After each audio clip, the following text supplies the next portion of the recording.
Something subtle but unstoppable is already unfolding.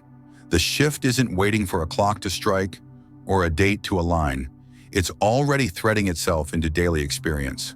What begins as a slight distortion in logic or perception quickly becomes something else entirely, a tremor between what's imagined and what's real. The usual cause and effect rhythm doesn't hold. Thoughts don't just float. They land, they shape, they echo. Ever try to grab a shadow only to realize it's changing shape with every move made? That's the kind of atmosphere this is, familiar on the surface but deeply altered beneath. And maybe the question isn't what's happening, but rather, what part of reality is still pretending nothing is? Something is trying to rewire how form responds to focus. The current slips in unnoticed, but its effects are anything but quiet. No, this isn't ordinary. And why should it be? Transformation rarely waits for permission.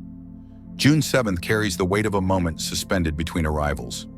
Nothing has fully landed, yet everything seems already affected. The signal from Mercury drifts closer to Taurus, but its influence feels oddly present, as if presence itself no longer requires arrival. Some temperaments, particularly the earth-rooted ones, might feel the rumble more than others, but this isn't confined to a single group. The air itself seems to carry a static not tied to weather. People have been moving through their day only to pause and wonder, why does everything feel slightly off, like a song playing in the wrong key? Emotion, thought, and even spiritual perception now seem hypersensitive, as though some unseen tuning fork has struck the atmosphere. And today, small things won't stay small. One glance, one comment, one memory might break the surface and stir something much deeper. How will it be handled? Will it ripple outward or spiral back into old patterns? That's the real question. And no, this isn't rhetorical. It's being asked in real time. What's coming next might just be the missing piece you didn't know you were looking for.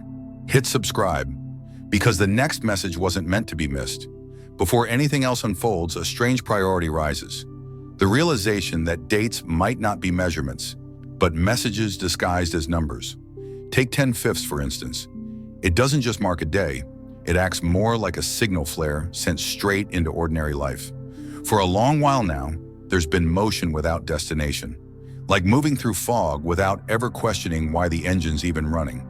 That's what the 10 encodes: momentum gone unnoticed, loops dressed as progress. Then comes the 5, abrupt and sharp, like a hand snapping toward the brakes after drifting off at the wheel. 5 doesn't whisper, it jolts. It's the moment something inside says, now. Look, that kind of interruption carries weight, and when it hits, the body might feel like it's buzzing and sleepwalking at the same time. It's tempting to call that disorientation, but maybe it's something else. Maybe that's how consciousness stirs after a long stretch of spiritual quiet. Do you feel it yet, or are the numbers still just numbers? This moment acts like a mirror that refuses to blur. It forces awareness onto everything normally overlooked: the rhythm of speech, the tilt of the body, even the way silence fills space. It isn't dramatic, but it's unrelenting. A kind of precision starts weaving itself through thought, not with force, but with certainty. There's no meltdown, no emotional unraveling, just a noticeable sharpening, like the mind brushing off dust it didn't know it carried. And with Mercury approaching its grounding point, a noticeable shift begins. The frantic pace thins out. Focus no longer scatters, it centers. And when that anchoring hits, it may feel unusual, less like movement, more like gravity. Not heavy, but decisive. Not fast, but unshakable. Ever been in a moment so quiet it made noise? That's what this feels like. The need to rush vanishes. What replaces it is clarity that doesn't debate. It just is. And maybe that's the real change, when thought stops being an echo and starts becoming a statement. Think about that for a second.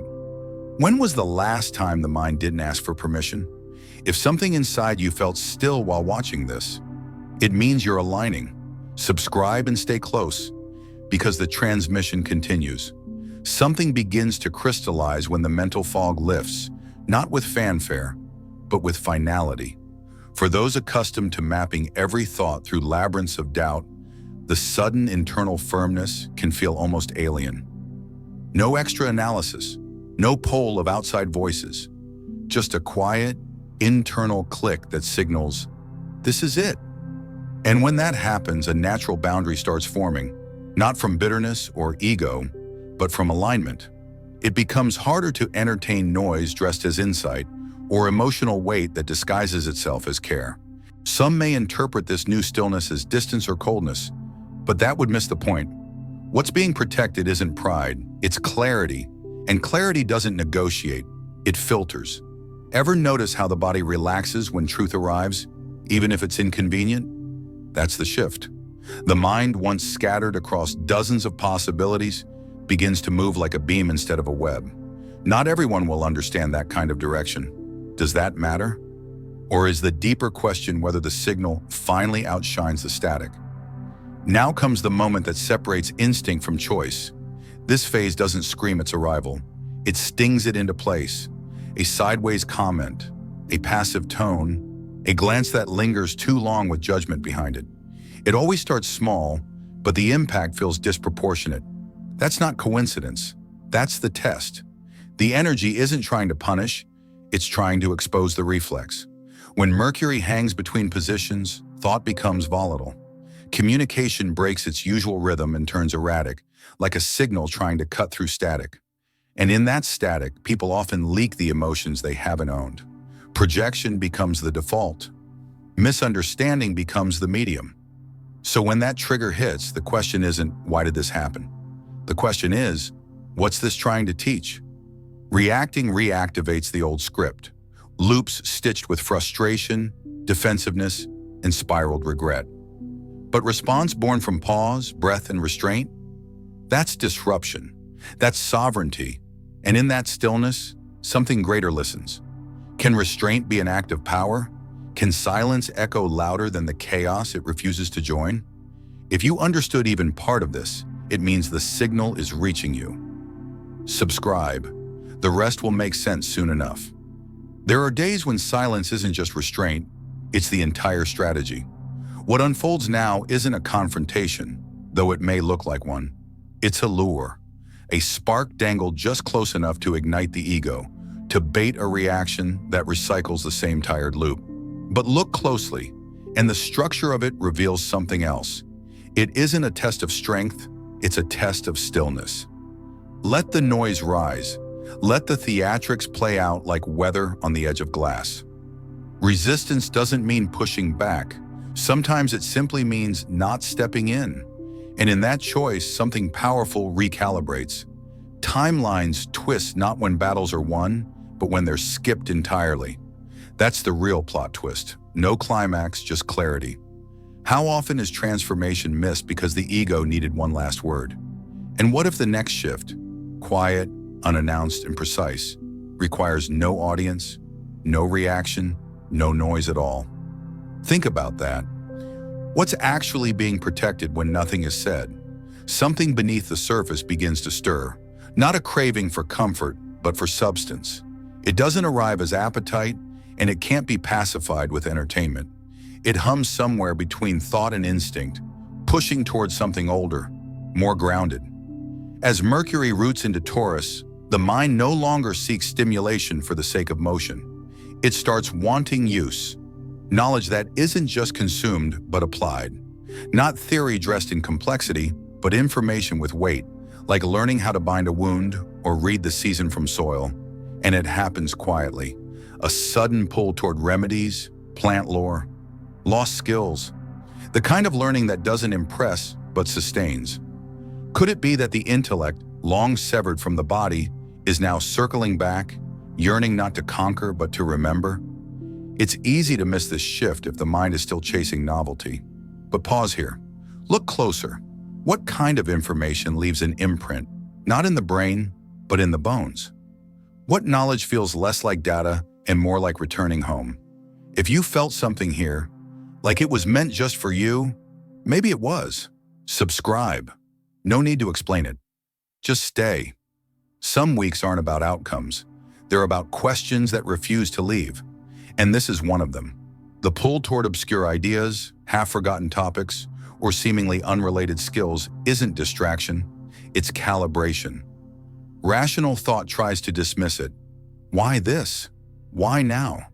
But deeper awareness isn't always linear. The mind, when aligned with inner signals, starts reaching toward information the soul already recognizes. And it's rarely clean or logical at first. It shows up as fascination with forgotten tools, as an urge to rebuild something with the hands, or revisit knowledge long buried by speed. The strange part, the deeper the curiosity, the more relevant it becomes later. The clarity doesn't come from discipline. It comes from following that itch until it roots into something ancient and alive.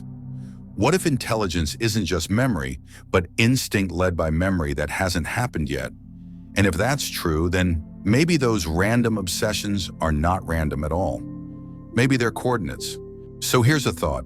What's been quietly calling, and why hasn't it been followed yet? Something odd happens when tempo drops in communication. Expectation lingers longer than usual. Messages are sent, words are spoken, but responses don't rush back. At first glance, it feels like disconnection, like shouting into a field with no echo in return. But what if the absence of noise isn't a sign of absence at all? What if the space is sacred? Mercury in Taurus demands a different rhythm. The exchange of thought slows, not because minds are shut, but because they are chewing, not skipping. Words no longer float, they land and take root and sit. The energy here doesn't spark applause. It cultivates pause, and that pause, it's heavy with meaning. There's no performance in this kind of dialogue. No applause, no likes, no verbal fireworks, just reverence. And reverence doesn't clap, it listens. Can silence be an answer? Can it be respect in disguise? Maybe that stillness isn't a void, it's the soil working in secret. And if that's true, what kind of patience does wisdom ask for when it finally finds a voice? Still thinking about what you just heard? That's not an accident. Subscribe. Let what's waking up in you keep unfolding. This isn't a season for clapping. It's one for listening so deeply that the words spoken no longer bounce back. They settle in. Wisdom under this current isn't measured by how quickly it's repeated or how visibly it's received. It moves inward. It's absorbed, metabolized, and carried in silence. Responses may feel absent. Reactions may seem delayed or muted. But what if that stillness is the real proof something landed? Not every truth needs to be echoed to be understood. Some are too dense to reflect back immediately. This is where meaning takes the long route. Through the body, through the psyche, through the instinctive places where debate cannot reach. And if the voice seems to vanish into space, it hasn't. It's being held. So here's a thought. What if the delay isn't a dismissal, but a deep bow? What if the next time those words return, they don't come back as sound at all, but as changed behavior, new questions, or unspoken understanding? Would that be enough? Or has wisdom been confused with applause for too long? There are moments when something stirs, not loud, not urgent, but undeniably present. A scene barely noticed before, a cup held gently, a slow walk through a quiet grove, suddenly carries weight.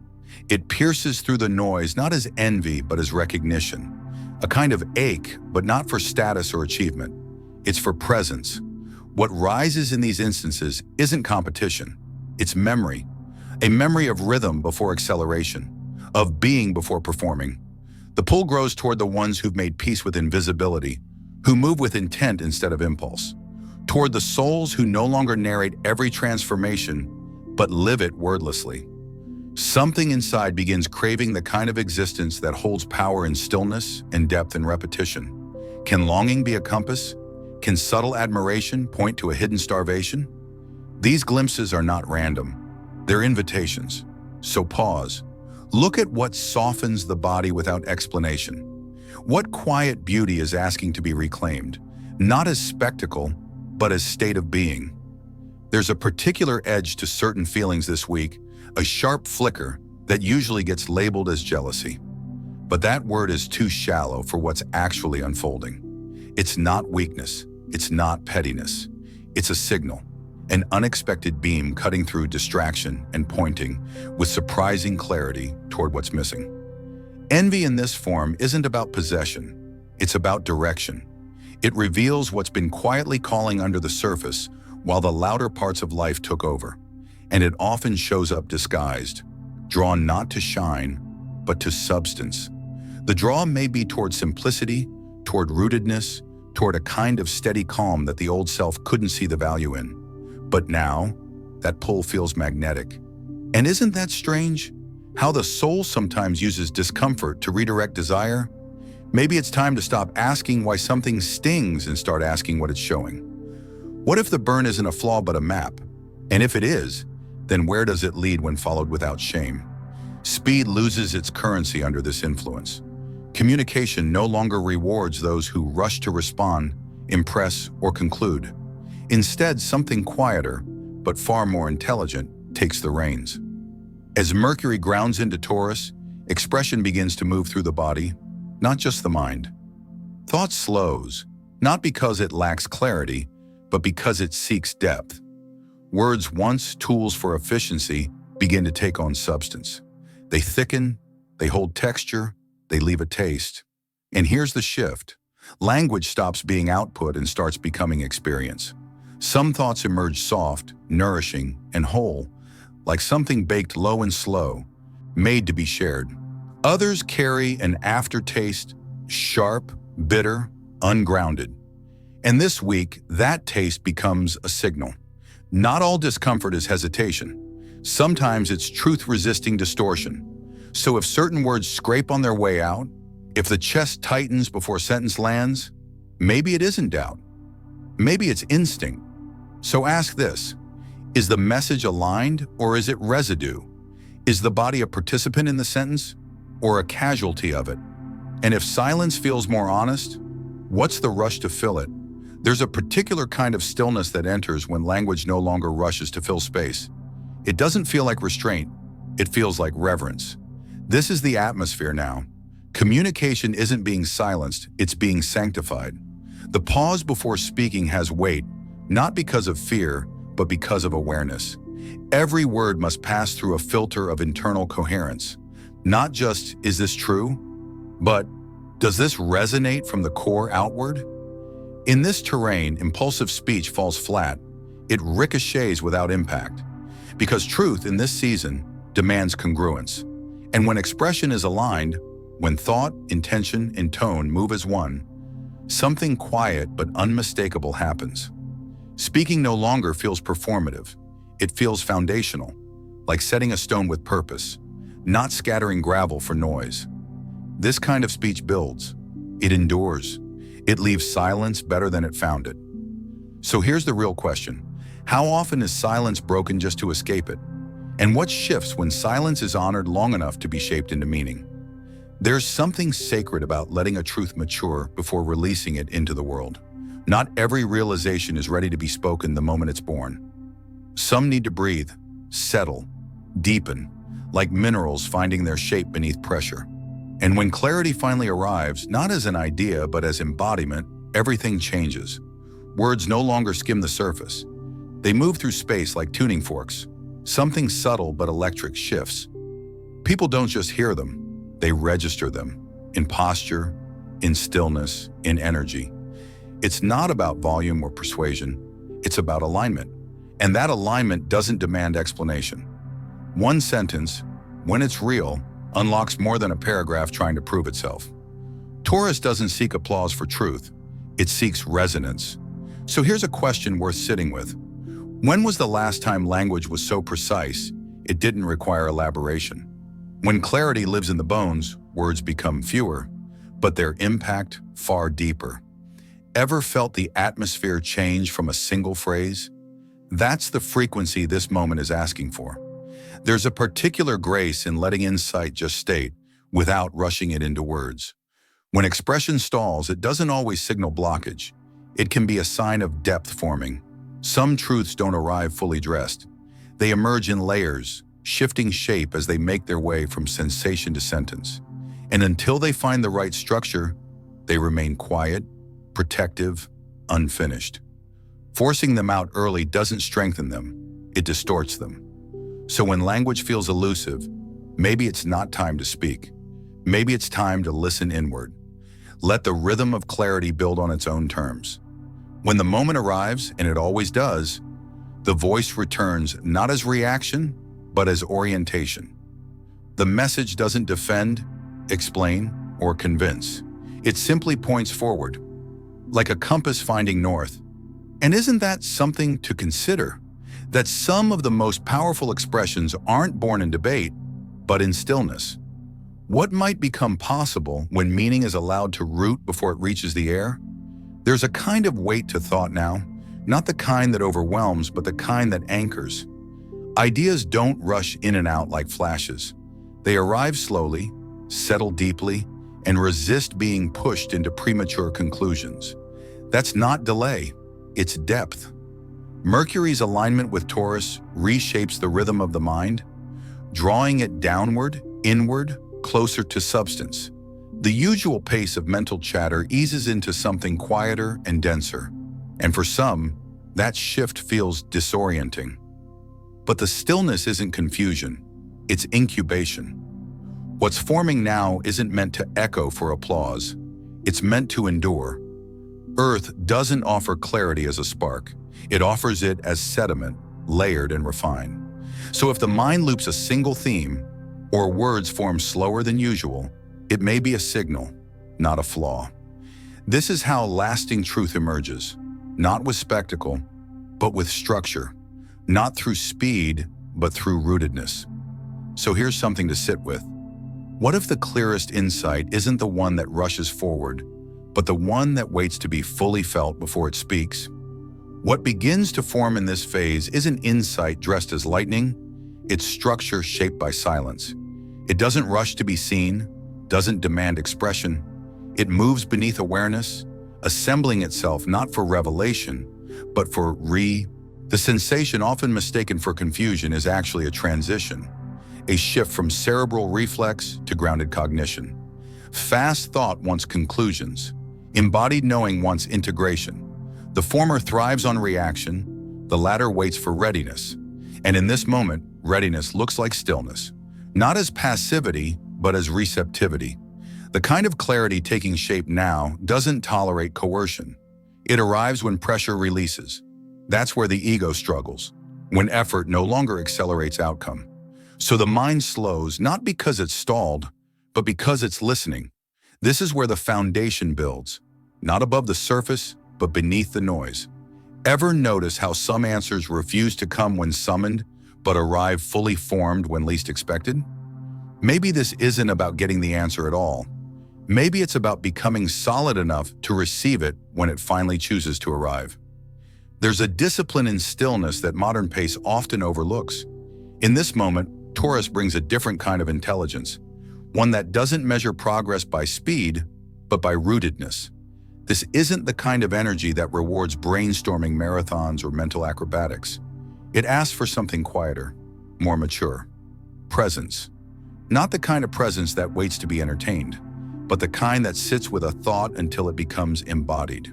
When the instinct rises to over-explain, to break the idea apart too soon, that's the exact moment the process gets interrupted.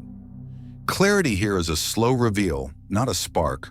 Trying to force it is like tugging at a seedling and wondering why it hasn't flowered. So what if the fog isn't a problem to solve, but a terrain to walk through? What if the clarity only arrives after the willingness to move forward without needing to see the full map? Some truths don't come to those who chase, they come to those who wait without grasping. Are you still listening, even when there's no answer yet? That's where the path begins. There's a shaping current moving beneath the surface now. Not loud, not linear, but deeply intentional. It doesn't sweep in with a dozen new ideas. It arrives as one persistent presence, circling back, asking not to be solved, but to be lived into. This isn't brainstorming energy, it's carving energy. And carving takes time, not poetic, metaphorical time, but actual, mundane, slow, human time. Hours where nothing obvious happens. Days where the only sign of change is a recurring thought that refuses to leave. That thought is not noise, it's signal. It's not trying to entertain, it's trying to land. And the way it lands is through rhythm, not rush, through letting it pass through the body, choices, gestures, not through urgency, but through repetition. Insight here isn't explosive, it's cellular. And isn't it strange how people tend to dismiss what doesn't move fast? As if depth only matters when it shows up dramatically. But what if the quiet thought, the one that keeps returning, is the sculptor? And the self, the clay that finally stopped resisting the shape it's becoming? There's a common misunderstanding that truth strikes like lightning, sudden, dramatic, undeniable. But the truths that last rarely arrive with fanfare. They move slowly, almost imperceptibly. They settle in like sediment, so gradually that recognition only comes after the change has already occurred. That's the signature of Mercury moving through Taurus. Not revelation, but transformation by presence. The mind doesn't crack open to release clarity. It becomes a vessel that reshapes itself to hold it.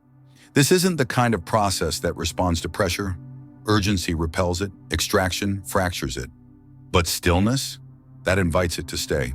The clarity forming now cannot be forced. It forms through patience, through consistent witnessing, through letting the thought remain long enough to become architecture. And when it does, it no longer feels like something thought about. It becomes something lived as. Ever felt a truth so rooted that words could never capture it, yet everything shifts in its presence? That's what this is.